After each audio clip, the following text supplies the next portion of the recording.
1986 সালে দক্ষিণ কোরিয়ার একটা শহরে প্রথমবারের মতো সিরিয়াল কিলিংয়ের কেস রেজিস্টার করা শুরু হয়। সেই সময়ের একটা কেসের উপরে ভিত্তি করে 2003 সালে ক্রাইম থ্রিলার জনরার একটা মাস্টারপিস মুভি নির্মাণ করা হয়েছিল। আপনি বিশ্বাসও করবেন না, আজও এই মুভির গল্প মানুষের ব্রেন নিয়ে খেলা করতে সক্ষম। মুভিটার নাম ছিল মেমোরিজ অব মার্ডার। সেই জটিল এবং পেঁচালো কেসটা কি আদৌ সলভ করা হয়েছিল, নাকি এখনও সেটা রহস্যই রয়ে গিয়েছে? বন্ধুরা, এই প্রশ্নের উত্তর রয়েছে মুভির গল্পে। আজ এই মুভির ইন্ট্রো বা সাধারণ বকবকানি না করে চলুন সরাসরি এবার সেই ঘটনাটা শুনে আসি।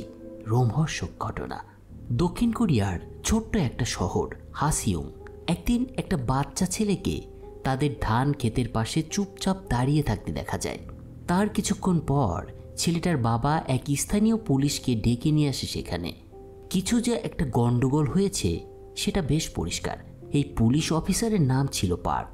পার্ক এসেই রাস্তার পাশে থাকা একটা ড্রেনেজ চেক করতে শুরু করে, আর তার একটু পরেই একটা নগ্ন মৃতদেহ তার চোখে পড়ে। একটা সুন্দরী মেয়ের লাশ পড়ে আছে। বোঝা যাচ্ছিল রেপ করার পর নৃশংসভাবে হত্যা করা হয়েছে মেয়েটিকে। তার হাত পাগুলো প্রচণ্ড শক্ত করে বাঁধা। লাশের সিমড্রম এবং সার্বিক অবস্থায় এটাই মনে হয় কোনো সাইকো কিলারের কাজ এটা। এরপর সিন চেঞ্জ হয়। আমরা দেখতে পাই পার্ক থানায় এসে স্থানীয় কিছু গুন্ডাদের ছবি তুলছে এবং তাদের নাম তার সাসপেক্ট লিস্টে অ্যাড করে নিচ্ছে। এই পুলিশ পার্ক এখন পর্যন্ত কোনো ইনভেস্টিগেশনই করেনি, এমনকি কাউকে জিজ্ঞাসাবাদ পর্যন্ত করেনি সে।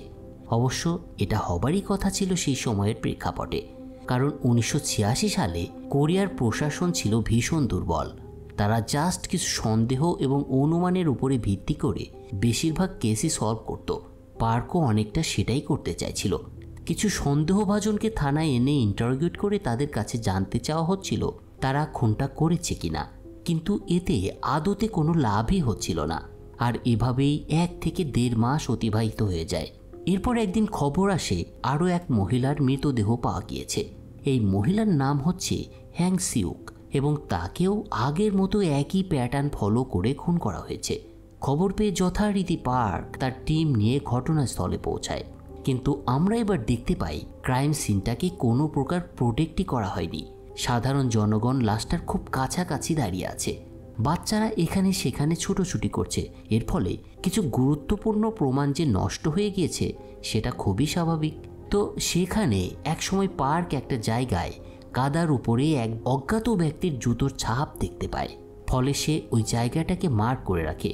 কিন্তু সে যখন ভাবছে যাক অন্তত একটা আলামত তো পাওয়া গেল, কিন্তু ঠিক সেই সময় দুর্ভাগ্যবশত একটা ট্রাক সেই কাদার উপর দিয়ে চলে যায়, আর সঙ্গত কারণেই একমাত্র আলামতটাও নষ্ট হয়ে যায়। এর মানে দাঁড়ায় ক্রাইম সিনে এখন হ্যাং সিউকের নিথর দেহটা ছাড়া আর কোনো প্রমাণই অবশিষ্ট নেই। এরপর পার্ক থানায় গিয়ে খুন হওয়া ভিকটিমদের রক্তমাখা ছবিগুলো দেখতে শুরু করে। এর থেকে কিছু একটা খুঁজতে শুরু করেছে সে। যাই হোক, এরপর পার্ককে আমরা তার গার্লফ্রেন্ডের বাড়িতে দেখতে পাই। পার্ক কথায় কথায় তার সাথে নতুন কেসটার ব্যাপারে আলাপ করতে শুরু করে। সব শুনে পার্কের গার্লফ্রেন্ড বলে গতকাল একটা ছেলে তাদের এলাকায় এক বৃদ্ধ মহিলার পিছু নিয়েছিল। ছেলেটার নাম হচ্ছে কংহো। আর এটা শুনেই পার্ক এবার তাড়াহুড়ো করে উঠে পড়ে সেখান থেকে, আর তারপর সে সরাসরি কংহোকে খুঁজে বের করে। কংহো ছেলেটা ছিল মানসিকভাবে বিকারগ্রস্ত, কিন্তু তা সত্ত্বেও পার্ক কংহোকে জেরা করার জন্য থানায় নিয়ে আসে। তাকে অনেক মারধর করা হয় এবং এই মার্ডারগুলোর বিষয়ে জিজ্ঞাসাবাদ করা হয়, কিন্তু বেচারা কংহো বারবার একই কথাই বলে চলে, সে কাউকেই খুন করেনি। এরপর দেখা যায় একটা নির্জন রাস্তায় এক মহিলা হেঁটে যাচ্ছে, কিন্তু সেই মহিলাকে একজন ব্যক্তি ফলো করছে। বিষয়টা বুঝতে পেরে মহিলাটি ভয় পেয়ে যখন দৌড়াতে শুরু করে তখন সে পড়ে যায়, কিন্তু সেই লোকটি এবার এগিয়ে এসে মহিলাটিকে সাহায্য করার চেষ্টা করে। তবে সেই সময় পার্ক যাচ্ছিল সেখান দিয়ে। সেভাবে লোকটা মহিলার সাথে হয়তো কোনো খারাপ কাজ করতে চলেছে, ফলে সে লোকটাকে অ্যারেস্ট করে থানায় নিয়ে আসে। কিন্তু তারপরই সে জানতে পারে সে যাকে অ্যারেস্ট করেছে সে হচ্ছে একজন পুলিশ অফিসার, আর তার নাম হচ্ছে সিও। এবার কিছুটা লজ্জাই পায় পার্ক। সেখানে সিও তাকে জানায় এই কেসটা তদন্ত করতে তাকে পাঠানো হয়েছে, সে পার্কের সাথে মিলে কাজ করবে। তাদের 3 জনকে নিয়ে একটা টিম গঠন করে দেওয়া হয়েছে। তাদের টিমে রয়েছে পার্ক, সিও এবং ইংহো নামের আরেকজন অফিসার। এরপরই দেখা যায় পার্ক ক্রাইম সিনে কোংহোর একটা জুতো নিয়ে হাজির হয়েছে এবং মাটিতে সেই জুতো দিয়ে ছাপ তৈরি করছে। এরপর সে ওই ছাপের ছবি তুলে সরাসরি থানায় নিয়ে আসে। তারপর সে কোংহোকে জিজ্ঞাসা করতে শুরু করে, তোমার পায়ের ছাপ ক্রাইম সিনে পাওয়া গিয়েছে, জলদি করে বলো তুমি কিভাবে মার্ডার করেছো।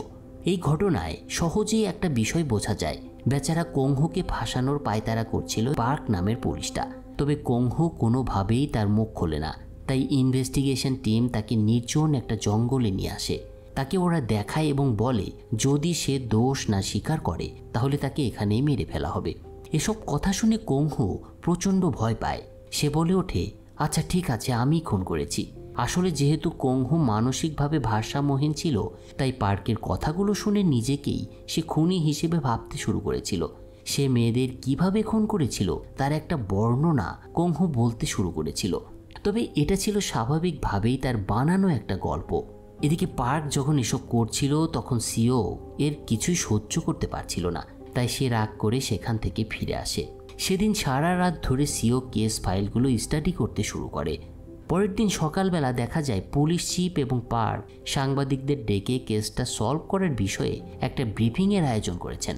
এছাড়া সেই খুনগুলোর কাল্পনিক একটা দৃশ্যও রিক্রিয়েট করা হয়েছে। কিন্তু সিও এটা বুঝতে পারছিল না আসল ঘটনাটা কি। তাই সে একসময় কোংহোর হাতগুলো ভালোভাবে দেখতে শুরু করে, আর সে একটা বিষয় খেয়াল করে, লাশগুলোকে যতটা শক্ত করে বাঁধা হয়েছিল ততটা শক্তি কোংহোর এই কোমল হাতে নেই। এরপর দেখা যায় পুরো ক্রাইম সিনের আশেপাশে মিডিয়ার লোকজন ভিড় করেছে। একটু পরেই তাদেরকে দেখানো হবে কিভাবে খুনগুলো করা হয়েছে। কিন্তু ঠিক তখনই সিও এসে পুলিশ চিফকে জানায় তারা যাকে ধরেছে সে খুনি নয়, খুনি অন্য কেউ। কিন্তু পুলিশ চিফ বলে, এখন আমরা কিছুই করতে পারবো না, মিডিয়ার লোকজন চলে এসেছে, তাই যেভাবে হচ্ছে এটাকে সেভাবেই হতে দাও। কিন্তু এর একটু পরে আরেকটা ঘটনা ঘটে। ক্রাইম সিনে কোংহোর বাবার আগমন ঘটে। তিনি তীব্রভাবে তার ছেলেকে আটক করার জন্য বিরোধিতা শুরু করেন। এদিকে কোংহো নিজেও এবার কান্নাকাটি করে বলতে শুরু করে সে কাউকে খুন করেনি। পুলিশ অফিসার ইংহো এবং পার্ক মিলে তাকে নির্যাতন করেছে এবং তার থেকে জোর করে মিথ্যা জবানবন্দি নিয়েছে। কোংহোর কথাগুলো মিডিয়ার লোকজন শুনে ফেলে, তাই তারা পুলিশকে প্রেশার দিতে শুরু করে।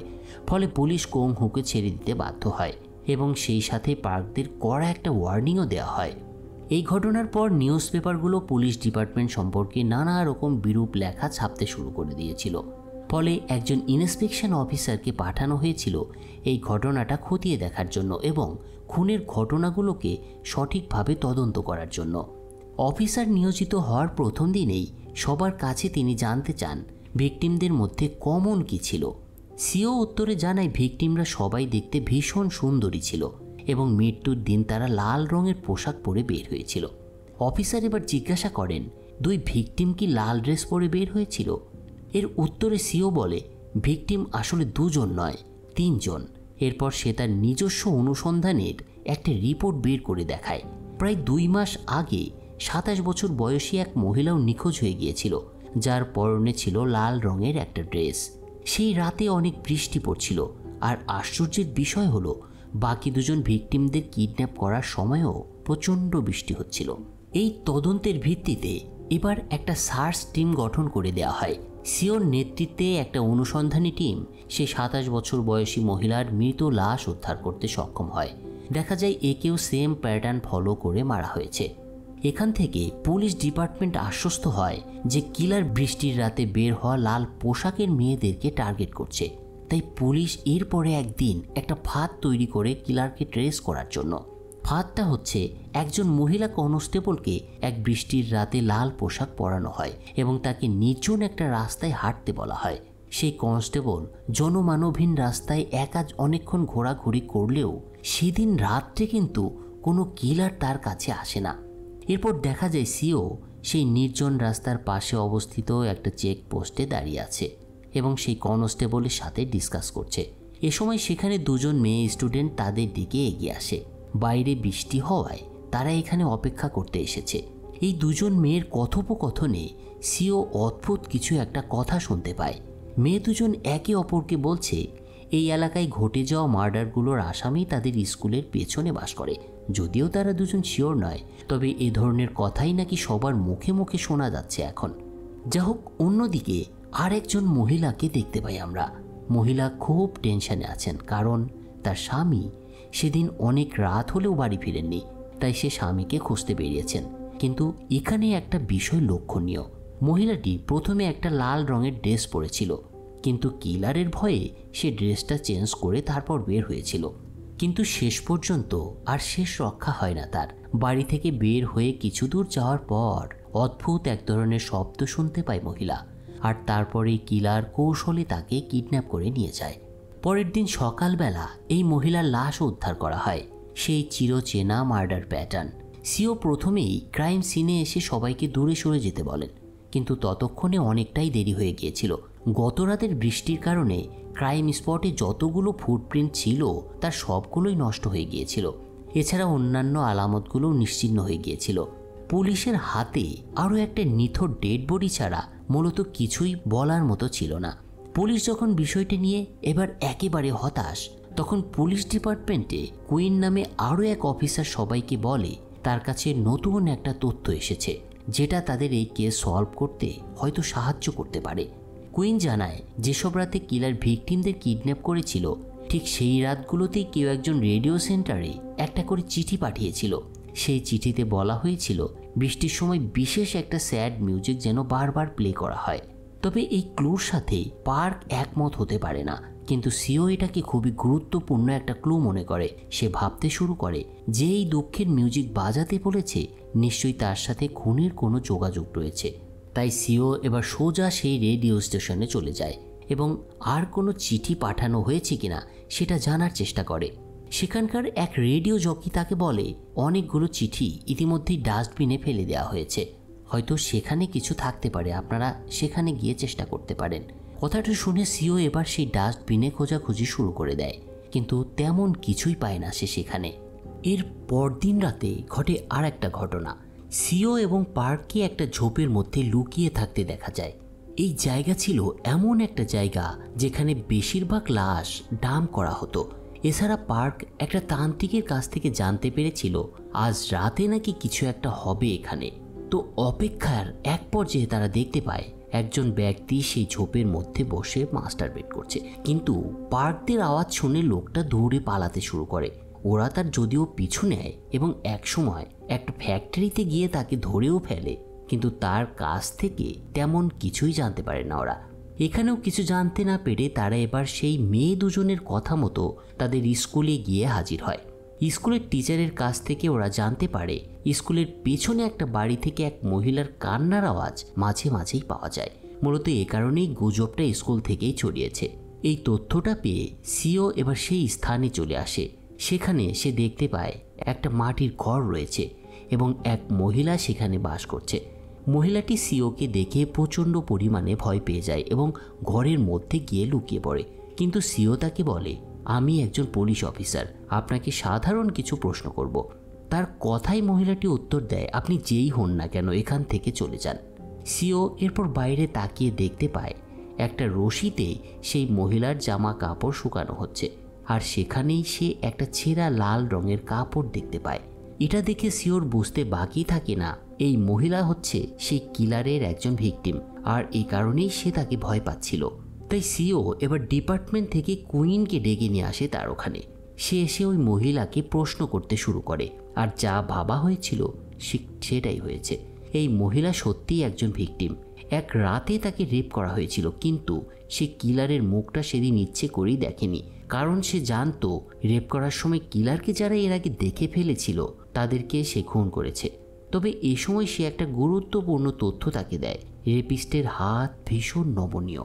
এটা শুনে সিও দ্রুত এবার ইনভেস্টিগেশন রুমে ফিরে আসে আর সেই ওয়ার্কারের হাত চেক করতে শুরু করে, যাকে টর্চার করে পার্ক সত্য বলানোর চেষ্টা করছিল।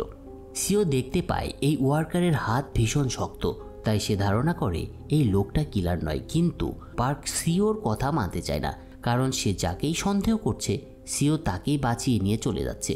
এই নিয়ে দুজনের মধ্যে এবার শুরু হয় কথা কাটাকাটি, আর এক পর্যায়ে সেটা মারামারি পর্যন্ত গিয়ে গড়ায়। এই অবস্থার মধ্যে রেডিওতে হঠাৎ করে সেই গানটা বেজে ওঠে, যে গানটা খুব সম্ভবত কিলার সবসময় বাজাতে বলতো।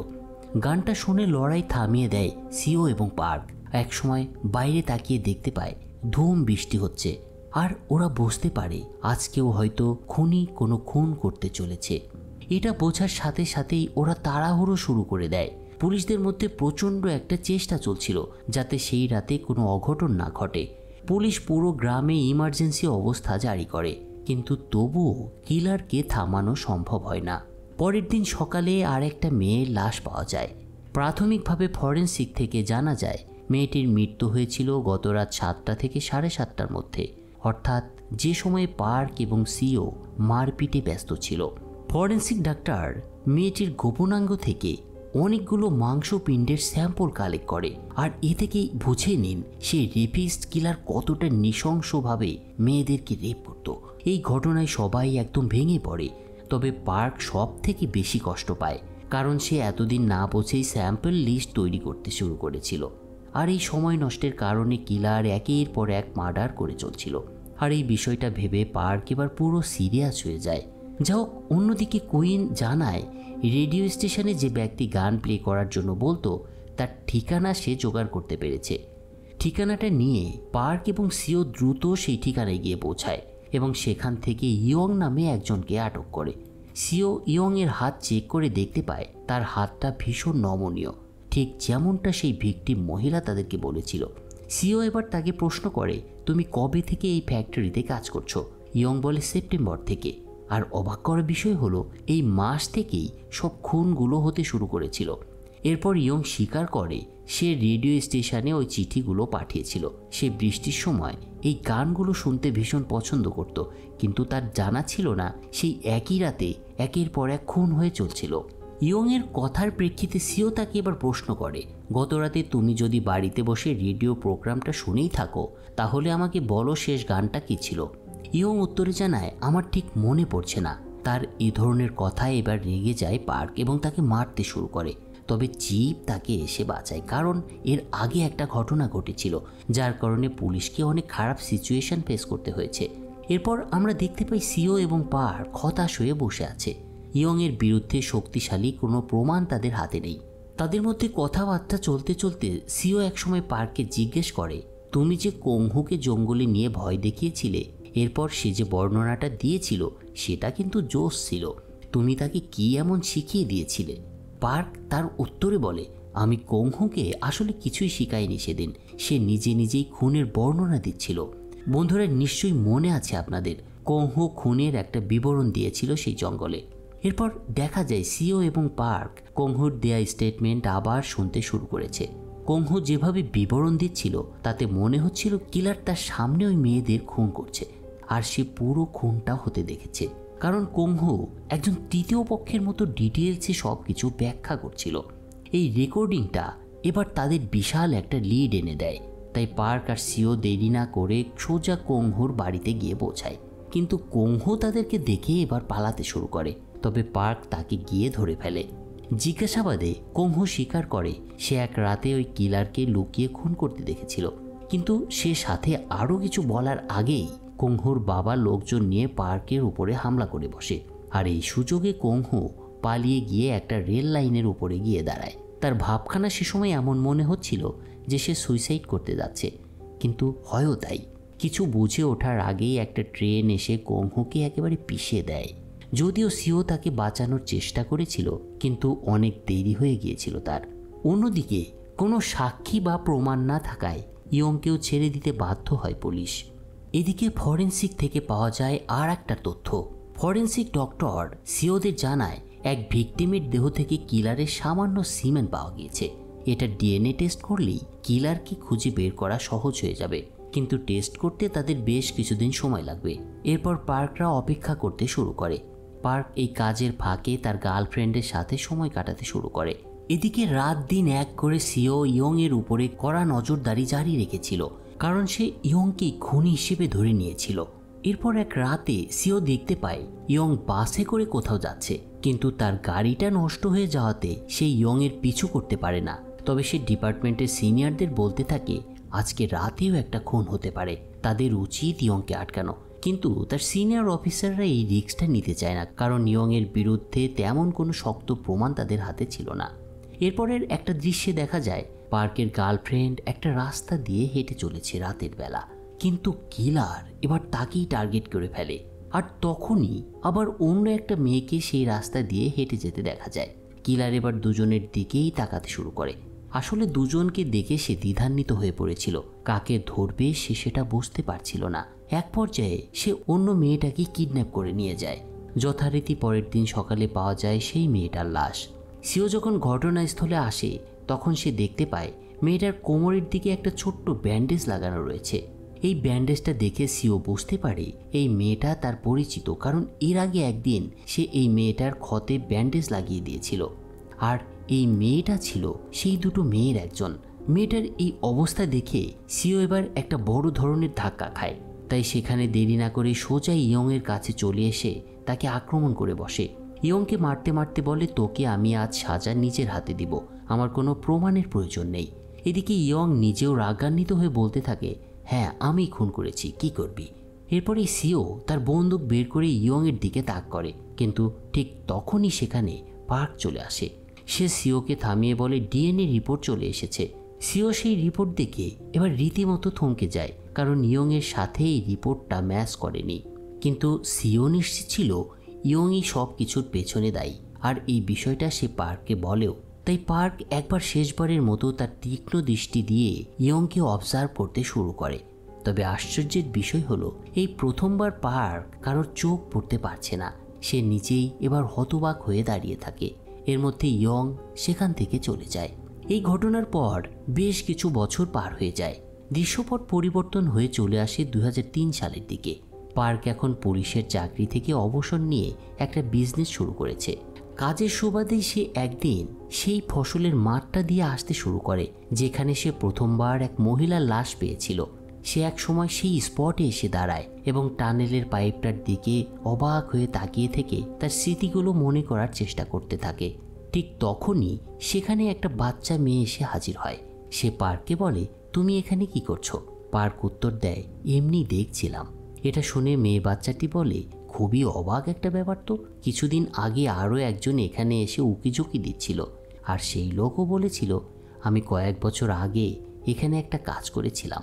একথা শুনে পার্ক মেয়েটিকে জিজ্ঞাসা করে, সেই লোকটা দেখতে কেমন ছিল বলতে পারো? মেয়েটি উত্তর দেয়, লোকটা খুবই সাধারণ ছিল, আমাদের মতোই অতি সাধারণ। এই কথা শুনে পার্ক এবার সোজা ক্যামেরার দিকে তাকায়, মানে আমাদের দিকে তাকায়। আসলে সেই লোকটাই হলো আসল কিলার, যে কিনা তার অতীতের করা পাপ কাজগুলোর স্মৃতি রোমন্থন করতে এসেছিল। আর পার্কের আমাদের দিকে মানে দর্শকের দিকে তাকানোর কারণ হচ্ছে কিলার আমাদের মধ্যেই কেউ একজন হতে পারে। গল্পের লেখক এবং ডিরেক্টর বোঝাতে চেয়েছেন কিলার হয়তো দর্শকদের সাথে বসে এই মুহূর্তে এই মুভিটা দেখছে। কিলার যে কেউই হতে পারে, এমনকি আপনার পাশে বসে থাকা সাধারণ লোকটাও। আর এরকমই একটা অসমাপ্ত এন্ডিংয়ের মাধ্যমেই শেষ করা হয় এই মাস্টারপিস গল্পের। বন্ধুরা, এই ছিল আজকের এক্সপ্লেইন। কেমন লাগলো সেটা জানাতে ভুলবেন না। খুব শীঘ্রই ফিরছি নতুন কোনো মুভির গল্প নিয়ে। সে পর্যন্ত আপনারা অনেক ভালো থাকুন, সুস্থ থাকুন। Take care.